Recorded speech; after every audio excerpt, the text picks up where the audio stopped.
एक बार तो यूं होगा, थोड़ा सा सुकून होगा, न दिल में कसक होगी, न सिर पर जुनून होगा। नमस्कार, स्वागत है आप सभी का आपके अपने पसंदीदा मॉर्निंग लाइव शो बिहार बिहान में। और आज की सुबह मैं हूं आपके साथ आपकी दोस्त और होस्ट शक्ति, और आप सभी को मेरा ढेरों प्यार और बेस्ट वाली मॉर्निंग विशेस। दर्शकों, कहते हैं कि हमारे जीवन में समस्याएं यूं ही नहीं आती, इनका आना इस बात का संकेत है कि हमारे जीवन में कुछ बदलाव करने की आवश्यकता है। दरअसल दर्शकों, हम सभी को जीवन में सफल होने के लिए संघर्ष करना पड़ता है, चुनौतियों का सामना करना पड़ता है। और कई बार यह भी देखा जाता है कि कुछ लोग इन चुनौतियों से, इन संघर्षों से घबरा कर या तो अपना रास्ता बदल लेते हैं या हार मान कर बैठ जाते हैं। लेकिन वहीं कुछ लोग ऐसे भी हैं जो मार्ग में आए किसी भी परिस्थिति से, किसी भी समस्या से डट कर सामना करते हैं और अपने सपनों की उड़ान भरते हैं, क्योंकि वो जानते हैं इस बात को कि संघर्ष भले ही हमसे थोड़ा बहुत कुछ ले लेता है, लेकिन इससे मिली सफलता हमें इससे कहीं ज़्यादा दे देती है और बड़ी ही सुकूनदायी होती है। इसीलिए कभी भी संघर्ष करने से कतराएं नहीं। और दर्शकों, वो कहते हैं ना कि जब हम बात करते हैं तो उसी बात को दोहराते हैं जो हम जानते हैं, लेकिन जब हम कुछ पढ़ते हैं, कुछ सुनते हैं तो हम कुछ नया सीखते हैं। इसलिए हर रोज़ बिहार बिहान अपने दर्शकों की सुबह की शुरुआत करवाता है महापुरुषों द्वारा कहे अनमोल वचन से, ताकि उनको सुनकर समझकर वो अपने जीवन को एक नया मोड़ दे सके। आइए आज के दिन और आज के कार्यक्रम की भी शुरुआत करते और नजर डालते हैं आचार्य विनोबा भावे द्वारा कहे इस अनमोल वचन पर। मनुष्य जितना ज्ञान में घुल गया हो, उतना ही कर्म के रंग में रंग जाता है। स्वागत करते हैं हमारे आज के विशेष अतिथि का। हमारे बीच मौजूद है बिहार लोक सेवा आयोग के सदस्य सह पूर्व निदेशक राजभाषा इम्तियाज अहमद करीमी। इसके परे इन्होंने पूर्व संयुक्त सचिवालय, मंत्रिमंडल सचिवालय विभाग, secretary, Bihar Urdu academy, SDO, CEO इत्यादि पदों पर भी रह के अपने कर्तव्य का पूरा निर्वहन किया है। आपका तहे दिल से स्वागत है हमारे कार्यक्रम बिहार बिहार में। जी, बहुत शुक्रिया। आप सबों का सलाम, आदाब, नमस्कार। जैसा कि करीमी जी कहते हैं कि किसी भी देश के विकास के लिए वहाँ की संस्कृति, कला एवं भाषा का महत्वपूर्ण योगदान होता है। यह साझा दृष्टिकोण एक निश्चित लक्ष्य को दर्शाता है। आपसे चाहूँगी कि आप किस प्रकार इस महत्ता को अपने शब्दों में परिभाषित करना चाहेंगे। यकीनन आज आपने भाषा के महत्व की बात शुरुआत की है। तो भाषा जो हम बोलते हैं या लिखते हैं या पढ़ते हैं, इसके माध्यम से हम अपने विचारों का आदान प्रदान, अपने भावों की अभिव्यक्ति करते हैं। तो भाषा एक दूसरे तक अपने भावों को पहुंचाने का सशक्त माध्यम है, और इसी के ज़रिए से हम किताबें पढ़ते हैं। जो ज्ञान की बातें हैं इसी भाषा के माध्यम से एक दूसरे तक पहुंचती है। तो भाषा का महत्व किसी भी देश के लिए, किसी भी संस्कृति के लिए बहुत आवश्यक है। हमारे देश में एक युग था जो संस्कृत हमारी भाषा रही है, और उसी संस्कृत शब्द से संस्कृति की उत्पत्ति हुई है। तो आर्ट एंड कल्चर और भाषा, ये तीनों मानव विकास के लिए बहुत आवश्यक है। जैसे जैसे मानव का विकास हुआ, भाषा का भी विकास होते गया।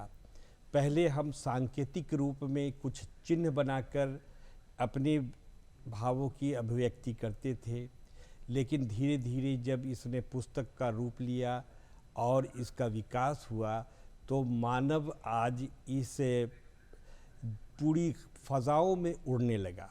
तो ये भाषा एक सशक्त माध्यम है अपने विचारों को एक दूसरे तक पहुंचाने का। हमारे देश में अभी जो भाषा है वो हिंदी को राजभाषा के तौर पर लिया गया है। 14 सितंबर 1949 को संविधान सभा ने सर्वसम्मति से इसको राजभाषा के रूप में स्वीकार किया, और दूसरे दर्जे पर राजभाषा अंग्रेज़ी को भी रखा गया। तो इतने कम दिनों में हिंदी भाषा ने इतनी प्रगति की कि आज यह राष्ट्रभाषा के रूप में है। अगरचे ये घोषित नहीं है, लेकिन ये अघोषित रूप से तो राष्ट्रभाषा है। 46% लोग हिंदी बोलते हैं, समझते हैं, भारत के किसी भी कोने में आप चले जाए तो इस भाषा के माध्यम से आपको कहीं कोई कठिनाई नहीं होगी। और विश्व की बात करें तो विश्व में भी हिंदी का मान और सम्मान बढ़ा है। माननीय प्रधानमंत्री जी ने हिंदी को यूनाइटेड नेशन तक पहुंचाया है और अब पूरे विश्व में हिंदी एक संपर्क भाषा के रूप में उभर रही है। न सिर्फ राष्ट्रभाषा बल्कि विश्व स्तर पर ये भाषा संपर्क भाषा के रूप में है। और 206 देश है दुनिया में, उनमें लगभग 70 देशों में आप अगर हिंदी जानते हैं तो आपको कहीं आने जाने और किसी प्रकार की कोई कठिनाई नहीं होगी। तो भाषा का महत्व रहा है और भाषा प्रगतिशील रही है, इसमें परिवर्तन आते रहते हैं। तो हिंदी भाषा की तो अपनी खूबसूरती, इसकी सुंदरता और इसकी जो अर्थ है और इसका जो साइंटिफिक इसका स्पेलिंग है, ये सभी के दिलों तक है। ये वो भाषा है, ये वो सशक्त भाषा है जो दिलों से निकलती है और दिलों तक पहुंचती है। हम कह सकते हैं कि इस भाषा में हमारे देश की मिट्टी का सोंधापन भी है और वसंत ऋतु की भीनी भीनी खुशबू भी है इसमें। इसकी खुशबू से ये हिंदुस्तान जो जन्नत नशा मुल्क है, स्वर्ग इसे कह सकते हैं कि गर फिरदौस बर्रुए ज़मीनस्त हमीनस्त हमीनस्त हमीनस्त। अगर हम कहें कि विश्व में कोई स्वर्ग है तो ये भारत देश है, भारत देश है, भारत देश है, यही स्वर्ग है।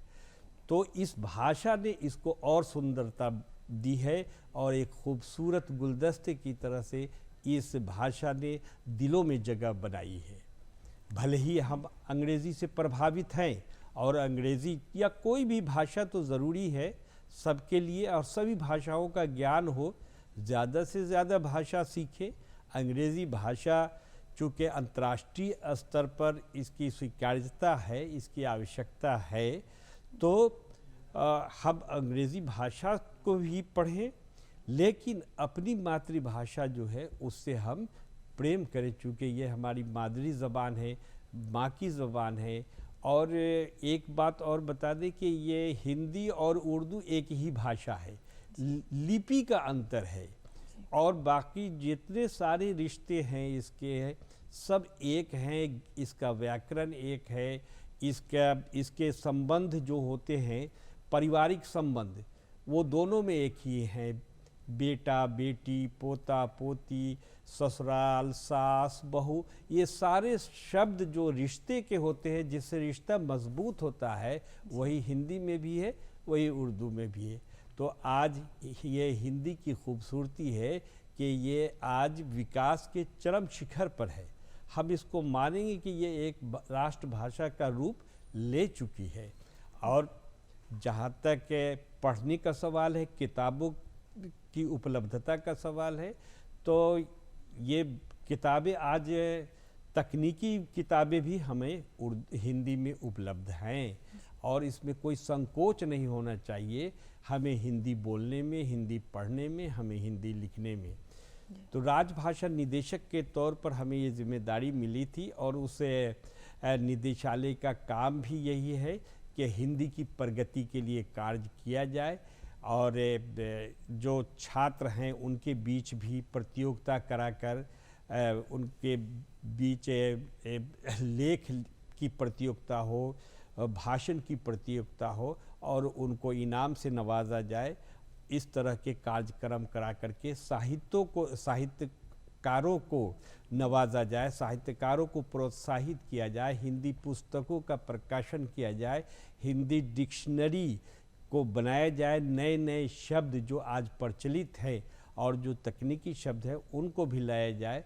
और तो ये सब काम राजभाषा की ओर से मुझे करने का अवसर मिला और मुझे गर्व है कि राजभाषा जैसे महत्वपूर्ण विभाग में हमें अपनी सेवा देने का मौका मिला।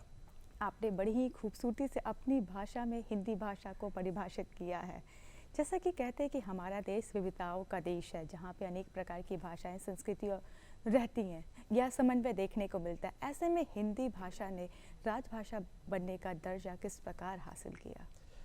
बिल्कुल है, ये हमारे देश की सबसे बड़ी खूबसूरती तो यही है, अनेकता में एकता। और विभिन्न धर्म के लोग हैं, विभिन्न भाषाओं के लोग हैं, और क्षेत्रीय भाषा है, फिर हर जो राज्य हैं उनकी अलग अलग भाषाएं हैं, लेकिन उन सब में हिंदी ने संपर्क भाषा और एक दूसरे से रिश्ता जोड़ने की भाषा के रूप में अपने आप को प्रतिष्ठित किया है। तो आज हिंदी को परिचय कराने की कोई आवश्यकता नहीं है। आज हमारे यहाँ जो हिंदी में साहित्यकार है वो अंतर्राष्ट्रीय स्तर के कवि साहित्यकार हुए हैं, अंतर्राष्ट्रीय स्तर के लेखक हुए हैं। इसमें वो पुस्तकें हैं, वो किताबें हैं जिससे साहित्य का जो दामन है वो माला माल है हिंदी भाषा के किताबों से। जी, जैसा कि हम सभी जानते हैं कि हिंदी एक बहुत ही खूबसूरत भाषा है। अगर बात करें युवाओं की, तो युवा इस भाषा को बोलते भी हैं, लेकिन जब करियर की बात आती है या इसमें आगे बढ़ने की बात आती है तो कहीं ना कहीं उनमें एक संकोच सा दिखता है। उसका क्या कुछ मुख्य कारण है? ये हमारी मानसिकता पर निर्भर है। हम लोगों ने या हमारे जो कॉन्वेंट स्कूल हैं उनके कुछ चमक दमक ने और कुछ नौकरी के अवसर ने हमें ऐसा मानसिक रूप से गुलाम बना दिया है कि हम समझते हैं कि अगर अंग्रेज़ी में हम बोलेंगे तभी कामयाब होंगे, या अंग्रेज़ी में हम लिखेंगे तभी हमें अच्छा नंबर मिलेगा। ऐसी बात नहीं है। आज हिंदी का बोलबाला है। आप यूपीएससी, बीपीएससी या दूसरे कंपटीशंस में भी तमाम जगह आप हिंदी में लिख सकते हैं और हिंदी में पास कर सकते हैं। हिंदी हमें, और चूँकि ये ऑल इंडिया की सर्विस है, पूरे भारत में हम कहीं भी जा सकते हैं, तो अंग्रेज़ी का ज्ञान होना चाहिए। लेकिन ये नहीं है कि हिंदी किसी दूसरी भाषा से कम है या इसका महत्व कम है। आप हिंदी प्रतियोगिता की भाषा है। प्रतियोगिता के अवसर पर प्रतियोगिता में आप हिंदी रख कर के सफल हो सकते हैं। लेकिन लोग समझते हैं, या जो हम गांव में पढ़ते हैं तो उस समय ये ज्ञान नहीं होता है। लोग समझते हैं कि अंग्रेज़ी पढ़ने के बाद ही हमें अच्छी नौकरी मिल सकती है। ऐसी बात नहीं है। कोई भी भाषा हो, अगर उसका पूरा ज्ञान है, अगर उसमें पूरी योग्यता है, अगर उसमें पूरी लियाकत है, तो आपको अच्छी से अच्छी नौकरी हासिल कर सकते हैं। ये अब साइंस, अब तो इसमें चिकित्सा विज्ञान जो एमबीबीएस की डिग्री होती है, जो डॉक्टर्स बनते हैं, आज तक सिर्फ अंग्रेज़ी में ही पढ़ाई होती थी। लेकिन अब अभी मध्य प्रदेश में हिंदी में, अंग्रेज़ी में पढ़ाई होती थी, अब हिंदी में पढ़ाई जाने लगी है। तो हमें इस मानसिक जो हम कम एहसास कमतरी में हैं उससे बाहर निकलने की ज़रूरत है। और कोई ऐसी बात नहीं है।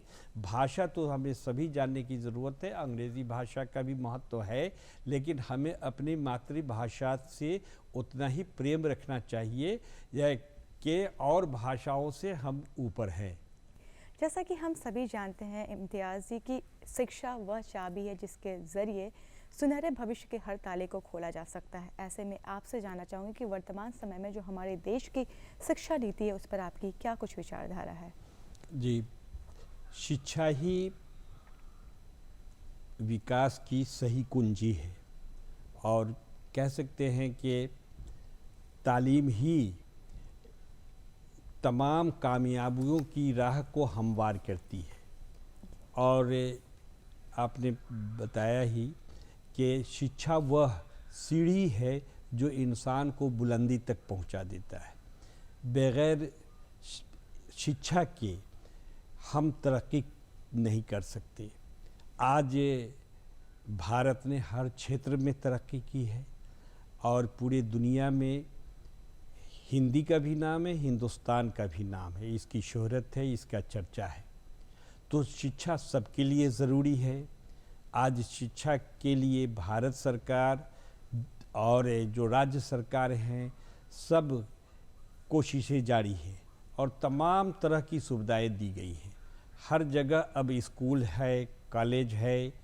अब गांव में और पंचायत में 12वीं क्लास तक की पढ़ाई के लिए कहीं जाने की ज़रूरत नहीं है, कोई खर्च करने की ज़रूरत नहीं है। तमाम योजनाएं हैं, साइकिल योजना है, पोशाक योजना है, मिड डे मील है। अब ज़रूरत है कि हमारे बच्चे पढ़ें, मगर बिना दबाव के पढ़ें, खुशी से और शौक़ से पढ़ें। माता पिता भी अनावश्यक जो चिंतित हैं या जो चाहते हैं कि जल्दी से दबाव, वो जो उन्होंने अपने जीवन तक हासिल किया है, हर माता पिता ये चाहते हैं कि वो अभी इसी उम्र में जान जाए, सीख जाए। नतीजा होता है कि बच्चा दबाव में आ जाता है। तो स्ट्रेस और दबाव से बचकर बच्चों को शौक़ से पढ़ाई करनी चाहिए। और अगर शौक़ हो गया, माँ बाप का इतनी ही जिम्मेदारी होनी चाहिए कि वो बच्चों में शौक़ जगा दे और अपनी क्षमता के अनुसार स्कूल उपलब्ध कराएं, अपनी कमाई का हिस्सा अपने बच्चों की पढ़ाई पर खर्च करें। क्योंकि सभी लोग आज वाकिफ़ है, इसको बार बार बताने की ज़रूरत नहीं है कि शिक्षा के बगैर आदमी कुछ सोच ही नहीं सकता है कि हम तरक्की करेंगे। तो अगर तरक्की करना चाहते हैं, विकास करना चाहते हैं, अंतर्राष्ट्रीय स्तर पर जाना चाहते हैं, तो बच्चों को शिक्षित करना होगा। एक इलाज है सिर्फ शिक्षा, शिक्षा और शिक्षा। तो इसके लिए बच्चों को मेहनत से पढ़ने की ज़रूरत है।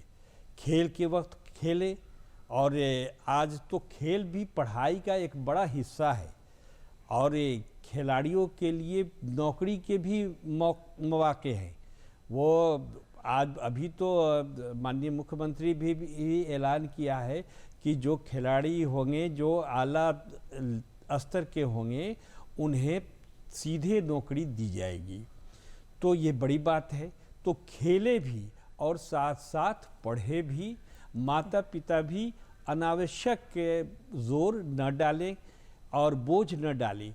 बचपन में कुछ पता नहीं चलता है कि हमको करना क्या है। उसकी दुनिया मस्त होती है, आसमानों तक उसकी दुनिया नज़र आती है, उसमें प्रवास करना चाहता है। तो बच्चों को हम शौक़ और जज्बा से पढ़ने दें और शौक़ उभार दें उसमें। यही हमारे टीचर्स का भी काम हो, और घरों में वो माहौल दिया जाए, किताबें दी जाएं, तो बच्चे पढ़ेंगे। लेकिन सबसे ज़रूरी आजकल जो हो गया है कि मोबाइल से दूरी बनाना ज़रूरी है। बच्चों का अधिकतर वक्त मोबाइल में गुज़र जाता है, और लोग ऐसा सोचते हैं कि चलो मोबाइल से भी जानकारी मिलती है। यकीनन उससे जानकारी मिलती है, लेकिन जो बच्चे हैं उसके लिए ये ज़रूरी नहीं है। हम तो यहाँ तक कहते हैं कि 12th क्लास तक मोबाइल से दूरी बनाए रखिए, किताब से रिश्ता जोड़िए, किताब को सीने से लगाइए, और फिर देखिए कि आप सफलता की बुलंदी पर पहुँच जाएंगे। तो संघर्ष करना पड़ता है, और कोई भी बाधा इंसान को, या आर्थिक कठिनाई का रोना रोने लगते हैं कि हम गरीब हैं, हम कहाँ से बच्चे को पढ़ाएं। ये बेकार का रोना है। आप अगर कोई बच्चा पढ़ने वाला हो और माता पिता पढ़ाने वाले हों, तो कोई बाधा नहीं है, कोई रुकावट नहीं है। अगर और आज बच्चों ने करके दिखाया है कि जो जिनके माता पिता के पास कुछ नहीं है, वही बच्चे आज डॉक्टर्स बन रहे हैं, वो बच्चे IITians बन रहे हैं, वो प्रशासनिक सेवा में आ रहे हैं, UPSC और दूसरे राज्य के प्रशासनिक सेवा में कामयाब हो रहे हैं। कभी आप सुने होंगे फल वाले के बच्चे ने कामयाबी हासिल की, रिक्शा वाले की बच्चों ने हासिल की। तो वो बच्चा कैसे पढ़ लेता है? कोई आर्थिक तंगी का रोना बेकार है। और बच्चे और गार्जियन, माता पिता, अगर शौक़ से बच्चा पढ़ने वाला हो, लगन से पढ़ने वाला हो, मेहनती हो, तो उसके लिए कोई रुकावट और कोई बाधा नहीं है। अगर पढ़ते हुए आप में योग्यता होनी चाहिए, काबिलियत पैदा होनी चाहिए, इल्म होना चाहिए, नॉलेज होना चाहिए, तो आपको कोई रोक नहीं सकता है कामयाबी से। कामयाबी आपके कदम चूमेगी। कोई काबिल हो तो हम शान कई देते हैं, ढूंढने वालों को दुनिया भी नई देते हैं। तो ये प्रकृति उसको देने लगती है। प्रकृति की चारों ओर जो फ़ज़ा है, जो माहौल है, जो वातावरण है, वो उसके लिए तैयार होता है। अगर दिल में तमन्ना हो, दिल में अरमान हो कुछ करने का, कुछ कर गुजरने का, तो कोई रुकावट नहीं है, कोई बाधा नहीं है। लेकिन अपने अंदर योग्यता पड़ा करें, इसके लिए बहुत दबाव में आने की ज़रूरत नहीं है। और अभी तो नई शिक्षा नीति लाई गई है। 1986 में शिक्षा नीति आई थी। 33-34 साल के बाद फिर 29 जुलाई 2020 से इसकी घोषणा की गई। अब नई शिक्षा नीति को अधिक व्यवहारिक बनाया गया है। हम किताबी ज्ञान तो प्राप्त कर लेते हैं लेकिन जो व्यवहारिक ज्ञान है, जो काम की दुनिया में आते हैं, तो हमको खालीपन का एहसास होता है। हम अगर इंजीनियर्स बन गए तो फिर उसके हिसाब से उतने जॉब नहीं है। लेकिन अगर व्यवहारिक ज्ञान है तो कोई भी इंजीनियर बेरोजगार बैठ नहीं सकता है। तो इसमें ये कोशिश की गई है कि 8वीं क्लास से ही वोकेशनल कोर्स शुरू किए जाएं और बच्चों को जिसका जिधर रुझान है उस तरीके से वो हुनर भी सिखाया जाए कि वो हुनर के ज़रिए से भी अब कभी बेरोज़गार महसूस न करे। आज क्या होता है कि पढ़ने के लिए आज एक आधी उम्र से ज़्यादा उम्र पढ़ाई में लगा देते हैं जब तक कि कोई सरकारी नौकरी नहीं मिल जाए। लेकिन अभी जो शिक्षा नीति आई है उसकी ये विशेषता है, ये खूबी है कि आपको बेरोज़गार नहीं होने देगी। आप में वो व्यवहारिक ज्ञान हो जाएगा कि आप कमा सके, रोज़गार हासिल कर सके। अब इसकी एक विशेषता ये भी है कि मैट्रिक के इम्तिहान का जो प्रेशर रहता था तो इसको अब समाप्त कर दिया गया है। अब सीधे बोर्ड का इम्तिहान 12th में होगा, 12वीं क्लास में होगा। तो 8वीं 9वीं 10वीं का परीक्षा देंगे, एग्ज़ामिनेशन देंगे, लेकिन वो स्कूल से ही हो जाएगा। और जितने नंबर्स आएंगे, जितना ज्ञान आपको होगा, उतने ही आप आगे बढ़ते चले जाएंगे। फिर ग्रेजुएशन में भी ये हुआ 3 साल का ग्रेजुएशन और 4 साल का ग्रेजुएशन। अगर आप में सलाहियत है और आप आगे पढ़ना चाहते हैं, रिसर्च करना चाहते हैं, पोस्ट ग्रेजुएशन करना चाहते हैं, तो आप 4 साल का कोर्स आप लेंगे। और अगर आप वही पढ़ाई ख़त्म करके आप रोज़गार हासिल करना चाहते हैं तो आप 3 साल का कोर्स हासिल करेंगे। तो ये बच्चे अगर कोशिश करें तो कोई मुश्किल नहीं है।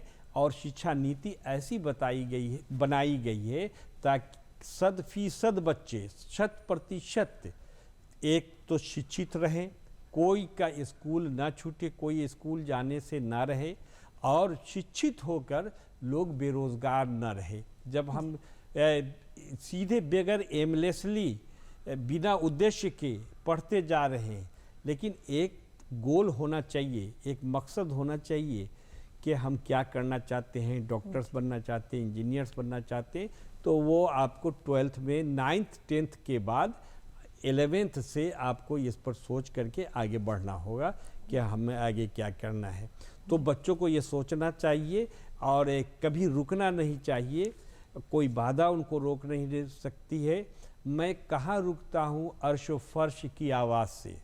बच्चों में ये बड़ा ख्वाब देखने की ज़रूरत है और कि मैं कहाँ रुकता हूँ अर्श व फर्श की आवाज़ से, मुझको जाना है बहुत ऊंचा हदे परवाज़ से।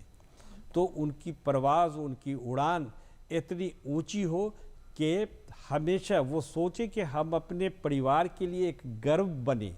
ये बच्चे हम माता पिता के लिए एक नेमत हैं और माता पिता बच्चे के लिए एक साया है, एक मेहरबानी का साया है, एक प्रकृति की देन है माता पिता। तो माता पिता की बात मानने वाले बच्चे हमेशा कामयाब होते हैं और माता पिता की बात नहीं मानने वाले बच्चे उतना सफल नहीं हो पाते हैं। हर माता पिता चाहता है कि आप अपनी जितनी उसकी क्षमता है उतनी सहूलतें उसको देता है, स्कूल पहुंचाना, ड्रेस देना, किताब देना, तो उसके अरमानों को पूरा करना हमारे छात्रों की जिम्मेदारी है, लेकिन दबाव में नहीं। आपको जो पढ़ना है पढ़ें, खुशी खुशी पढ़ें, खूब पढ़ें और मेहनत से पढ़ें, यकीनन आप कामयाबी होंगे। जैसा कि इम्तियाज़ जी कहते हैं कि जैसा कि अभी हमने आपसे बहुत सारी बातचीत की और बहुत सारी बातें आपसे जानी, उन सारी बातों में आपका साहित्यिक प्रेम बखूबी झलकता है। इससे ये बात साबित होती है कि आपका रुझान साहित्य में भी है। ऐसे में चाहूँगी कि आप अपनी कोई स्वरचित कविता हमारे दर्शकों के साथ साझा करें।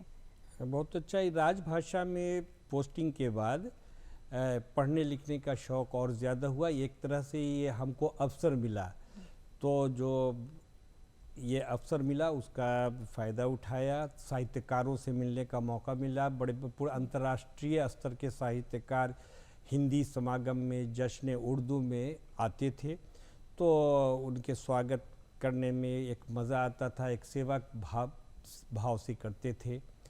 तो कुछ लिखने पढ़ने का शौक़ हुआ, तो ज़्यादातर हम छात्रों पर ही लिखते हैं या शिक्षा पर ही लिखते हैं और उनको बेदार कराते रहते हैं, जागृत कराते रहते हैं। तो इल्म की अहमियत पर आप हमसे सुनिए कि इल्म ही तनवीर है और इल्म ही तकदीर है। इल्म ही तनवीर है और इल्म ही तकदीर है। इल्म की हर राह आली मंजिल तामीर है। इल्म की हिकमत से है रोशन ज़मीन व आसमां। इल्म की हिकमत से है रोशन ज़मीन व आसमां। सर बुलंदी की जहाँ में इल्म ही जागीर है। इल्म ही सर बुलंदी की जहाँ में इल्म ही जागीर है। इल्म ही इस दौर में हर ख्वाब की ताबीर है। इल्म ही इस दौर में हर ख्वाब की ताबीर है। इल्म ही इस दौर में हर ख्वाब की ताबीर है। इल्म हासिल कीजिए कि इल्म ही अक्सीर है। अक्सीर कहते हैं अचूक दवा को, कि जो दवा खाने से बीमारी दूर हो जाए उसको अक्सीर कहते हैं। तो इल्म ही इस दौर में हर ख्वाब की ताबीर है। इल्म हासिल कीजिए कि इल्म ही अक्सीर है। इल्म है गर पास तो सबसे बड़ी शमशीर है। इल्म है गर पास तो सबसे बड़ी शमशीर है। अहद माजी हाल मुस्तकबिल की ये तफसीर है। माजी हाल मुस्तकबिल की ये तफसीर है। इल्म हासिल कीजिए इल्म ही अक्सीर है। इल्म हासिल कीजिए इल्म ही अक्सीर है। बहुत ही खूबसूरती से आपने अपने शब्दों में हमारे दर्शकों को बताया इसकी महत्ता को। आपसे चाहूँगी कि आपके द्वारा लिखी कोई एक और कविता अगर आप हमारे दर्शकों के साथ साझा करना चाहें तो। जी, फिर हम आएंगे कविता पर। तो ये इल्म पर ही हमारा फोकस रहता है। इल्म पर ही बच्चों के लिए कहते रहते हैं कि बच्चे पढ़ें लिखें और बच्चों में शौक़ पैदा किया जाए, उन्हें खिलौनों के माध्यम से। उस वक्त भी बच्चे ये समझ जाते हैं या माता पिता समझ जाते हैं कि इसका रुझान क्या है। तो मेरी बेटी फरहा वो बचपन में डॉक्टर्स का आला पहन लेती थी और देखिए भगवान की कृपा, ऊपर वाले की मेहरबानी कि वो डॉक्टर बन गई। IGIMS में थी और अभी बिहार सरकार में गवर्नमेंट मेडिकल ऑफिसर है। इसी तरह से भतीजी सारा है, वो भी उसको भी शौक़ देख रहे हैं कि वो ये करके और आती है तो डॉक्टर्स वाले जो औजार होते हैं वो उसको बहुत ये करती है, आकर्षित होती है। तो इसका मतलब है कि वो बच्चे मेडिकल की तरफ बहुत अच्छा करेंगे। बच्चों के लिए ही हम लिखते हैं, पढ़ते भी हैं और उनकी राह दिखाने का काम करते हैं। कोई भी माता पिता परेशान होते हैं तो उनको समझाते हैं कि अगर बच्चे में सलाहियत हो तो आपको परेशान होने की कोई ज़रूरत नहीं है, उसकी फरमाबरदारी। तो बच्चों के लिए हम अक्सर कहा करते हैं कि डूब कर बहरे तमन्ना में उभरना सीखो। डूब कर बहर तमन्ना में उभरना से, बड़ा ख्वाब देखे, बड़ी तमन्ना रखे, छोटी बातों से ऊपर उठ करके बड़ा ख्वाब देखे, सोचे, आसमान में उड़ने का सोचे, डूब कर बहर तमन्ना में उभरना सीखो, दश्त पुरखार में बेखौफ गुजरना सीखो।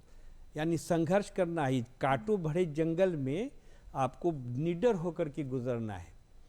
तो दश्त पुरखार में बेखौफ गुजरना सीखो, शाख गुल की तरह कट कट के संवरना सीखो, शाख गुल की तरह कट कट के संवरना सीखो, ठोकरे खाओ, गिरो, गिर के संभलना सीखो।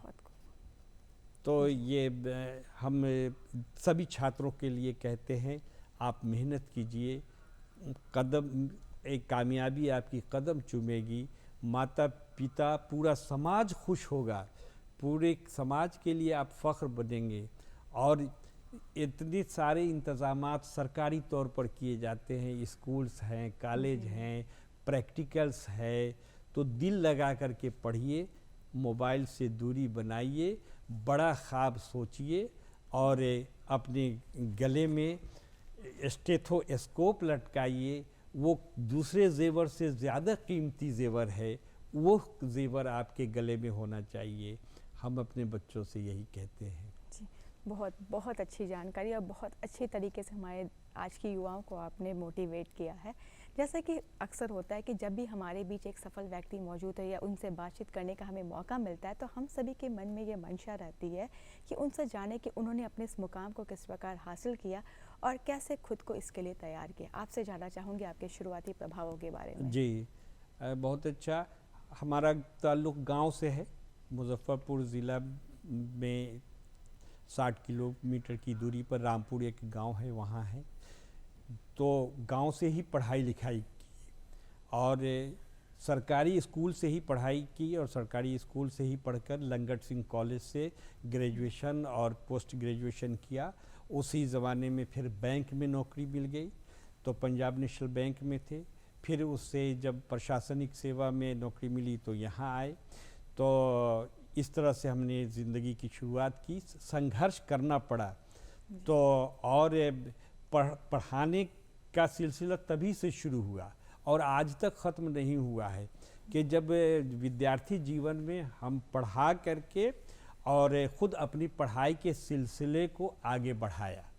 और आज भी हमें ये शौक़ रहता है, कोई बच्चा मिलता है तो उसको हम पढ़ाने लगते हैं और 10वीं क्लास तक के सारे बच्चे को सारा सब्जेक्ट हम अभी भी पढ़ा देते हैं।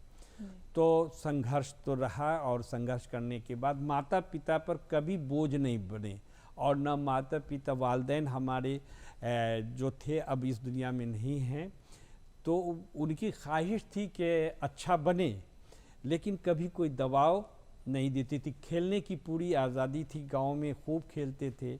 बचपन में हम लोगों ने अपने गांव में एक पुस्तकालय, वो चिल्ड्रन लाइब्रेरी करके खोला, जबकि हम 8वीं क्लास में थे, लेकिन बच्चों को मिला करके, और जो उस वक्त हम लोग से बड़े थे और एक चची हुई, फूफी हुई, तो उन लोगों से 8 आना 1 रुपया चंदा लेकर के और एक लाइब्रेरी कायम की। आज उस लाइब्रेरी बहुत अच्छे स्थिति में है और लगभग 30,000 उसमें किताबें हैं, लोग फ़ायदा उठा रहे हैं। तो यहाँ तक हमारे संघर्ष का ये रहा। तो हम हमेशा इसीलिए कहते हैं कि जो कोई बच्चे कभी हम बोझ नहीं बने, अपने घर पर बोझ नहीं बने, और बल्कि विद्यार्थी जीवन में भी घर को अपनी पढ़ाई से सहारा दिया और सहारा मिला। लेकिन हमें बुज़ुर्गों का प्यार मिला, भाइयों का प्यार मिला, माँ की जो शफ़क़त थी वो मिली। तो हमें भी चाहिए कि हम बच्चों से प्यार से बात करें, उससे उसका बचपन न छीनें, उसकी मासूमियत को बरकरार रखते हुए पढ़ाई कराएं और बिना बोझ के, बिना दबाव के बच्चे आगे पढ़ते रहें, बढ़ते रहें। जी, कहते हैं कि जब भी एक बच्चा सफल होता है तो उसकी मेहनत लगन के साथ साथ माता पिता का साथ, उसके शिक्षक का भी साथ बहुत ज़रूरी होता है।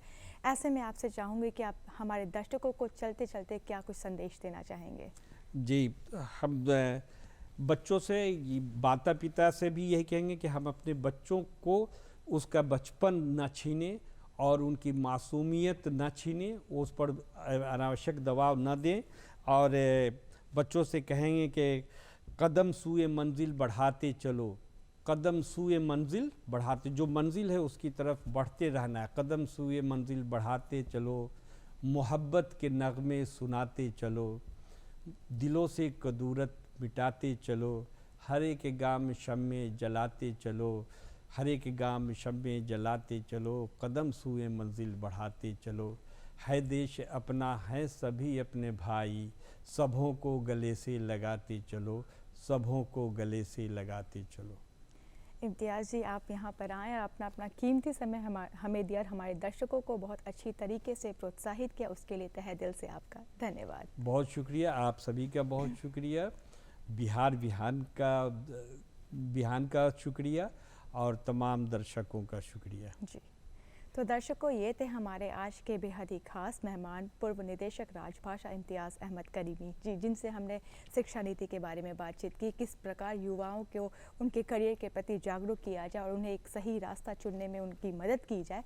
तो इसी के साथ वक्त हो चला आपको बताने का कि आज का हमारा कार्यक्रम आपको कैसा लगा, जिसके लिए ज़रूरी है आपको हमारा पता नोट करना। और हमारा पता है निदेशक डीडी बिहार दूरदर्शन केंद्र पटना, फ्रेजर रोड पटना 800001 और हमारा ईमेल है director ddkpatna@gmail.com।